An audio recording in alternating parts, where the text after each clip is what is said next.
परिवर्तन गर्नुपर्छ। आदरणीय दाजुभाइ दिदीबहिनीहरू, गफले मात्रै परिवर्तन ल्याउन सक्दैन। परिवर्तन ल्याउने अधिकार तपाईको हातमा छ।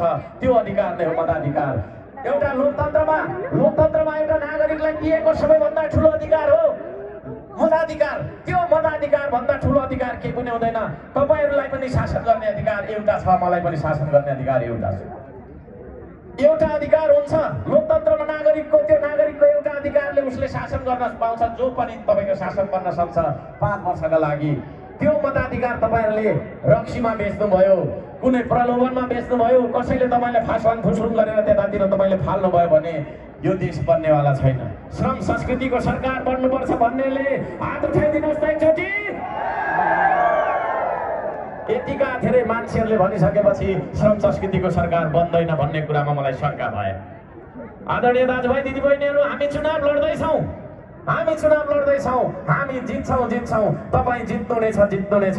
किनभने श्रम संस्कृतिले जित्नु नै, तमाम किसानले जित्नु हो, तपाईले जित्नु हो, सम्पूर्ण तपाईको सँग मजदुरले जित्नु हो। यहाँहरू सबैजनालाई म यो जानकारी गराउन चाहन्छु, निवेदन गर्न चाहन्छु। म भोट माग्दिन है, म भोट माग्दिन। माग्दाखेरि दिनु पनि हुँदैन है। मैले के भन्दैछु भने तपाईहरुले विवेक प्रयोग गर्नुहोस्। थिंक हियर है। तपाईको छातीमा, तपाईको टाउकोमा यो देश छ कि छैन हो। चिच्चाएर हर्क सम्पाङले आज भोट माग्यो भनेर तपाई भन्दै हुनुहुन्छ होला। मैले तपाईहरुलाई भोट मागिरहेको पनि छैन। दिनुहुन्छ भने ठीक छ, म स्वीकार्छु। दिनुहुन्न भने मैले जबरजस्ती गर्न मिल्छ? मैले सबैजनाले भनिरहेको छु, तर तपाईहरुलाई म जगाउँछु। तपाईहरुलाई जगाउँछु र सही मार्गमा लगाउँछु। यदि तपाईहरुलाई लाग्छ चुनाव चिन्ह माटो तपाईको छैन, भोट हाल्ने चुनाव चिन्ह हो भने तपाईहरुले भन्दिनु होला म भोट दिनेछु। भन्दिन, हात उठाइदिनु होला।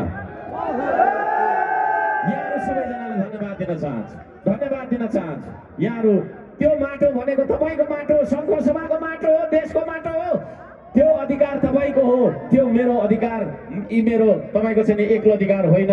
म यहाँहरु सबैजनालाई भन्न चाहन्छु, म त्यो भन्न चाहन्छु। भरे म सुन्छु तपाईको कुरा। अब अलिकति 2-4 कुरा मैले राख्नुपर्छ है। बोर लाग्यो? माथि बोर लाग्यो? छैन भने यसो गरिदिनु त, हो। अब म तपाईहरुलाई को हो हर्क साम्बाङ भन्ने सुनाउँछु ल। तपाईहरु हर्क साम्बाङको कुरा सुन्न आउनु भएको हो। तर हर्क साम्बाङ को हो त? हैन, म त होइन है। म त होइन हर्क साम्बाङ। मैले पनि चिन्छु त्यो केटालाई, चिन्छु चाहिँ हैन।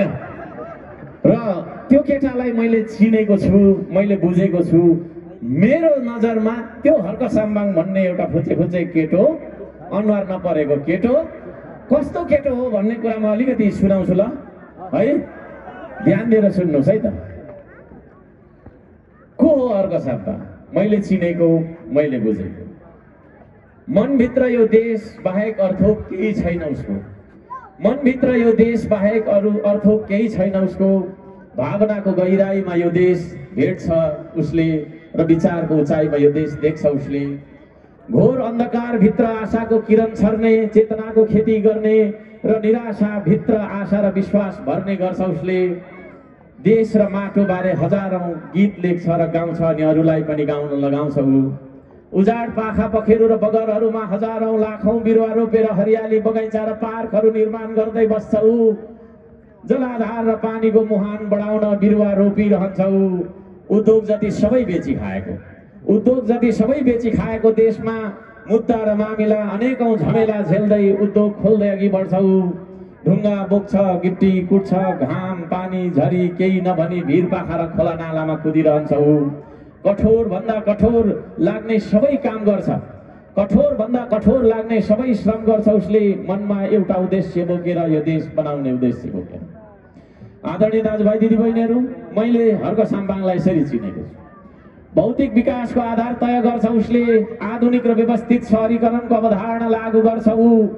सुन्दर सहर निर्माण गरेर संस्कृतिको सुगन्ध भर्न खोज्छ उसले। भौतिक, सामाजिक, शैक्षिक, बौद्धिक विकासका आयामहरू देखिने काम गर्छ उसले। बाढी पहिरोले जनताको बस्ती बगाउँदा, घर बगाउँदा आफै अघि सरेर तारजाली कस्न जान्छ ऊ। जनताको घरमा आउने पानीको पाइप उसलाई मन नपराउने विरोधीहरूले आगो लगाइदिँदा डढेलो निभाउँदै धुवाँमा निसासिँदै जङ्गलमै बस्छ ऊ। लागु औषध मैले चिनेको अर्को शब्द। लागु औषध दुर्व्यसनमा युवाहरू नबिग्रुन् नफसुन् भन्न खातिर चेतनाको अभियान चलाएर सहरका कुना कुना वर्ष कराउँदै अभियान चलाउँदै हिँड्छ ऊ। सहरका गल्ली सफा गर्न आफै अगाडि सर्छ ऊ। ढिला सुस्ती, घुसखोरी र भ्रष्टाचार पिटिकै सहँदैन उसले। विकासको पहिलो आधार नै चेतना हो भन्ने बुझेर सामाजिक परिवर्तनको अभियान चलाउँछ ऊ। समाजमा विद्यमान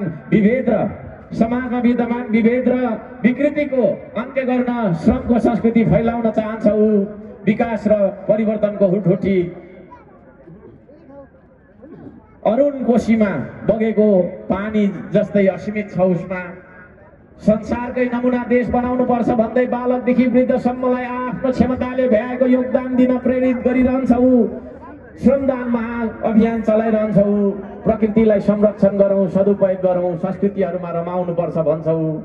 प्रविधिको विकास गर्दै आविष्कार र चमत्कारहरू देखाउँ भन्छ ऊ। विदेशी ऋणमा होइन, आफ्नै पाखुराको दममा विकास गरौँ भन्छ उसले। पार्टी, जाति, धर्म, वर्ग र व्यक्तिगत स्वार्थहरूले फुटेको समाजलाई श्रम संस्कृतिको माध्यमबाट जोड्न खोज्छ ऊ। माटो माटो माटो भन्दै देश भन्दै देशलाई माया गरिरहन्छ ऊ। माटोको गौरव बोकेर आकाश छुन खोज्छ उसले। मैले चिनेको अर्को साम्पाङ यस्तो छ। सेवा सुविधाको सुकिलो मुकिलो जीवनशैली त्यागेर फाटेको लुगा लगाएर देश बनाउँछु भन्दै वर्षौं श्रमदान गरिरहन्छ ऊ। आदेश र निर्देशमा होइन, आफैले अघि सरेर बनाउनु पर्छ देश भन्दै अगाडि बढ्छ ऊ। ठुल्ठुला मञ्चहरूमा सभा र पार्टीहरूमा सम्मान थाप्न र भाषण गरेर ठुलो सपना बाँड्नु भन्दा ससाना काम फत्ते गरेर देखाउन श्रमिक बन्न रुचाउँछ ऊ।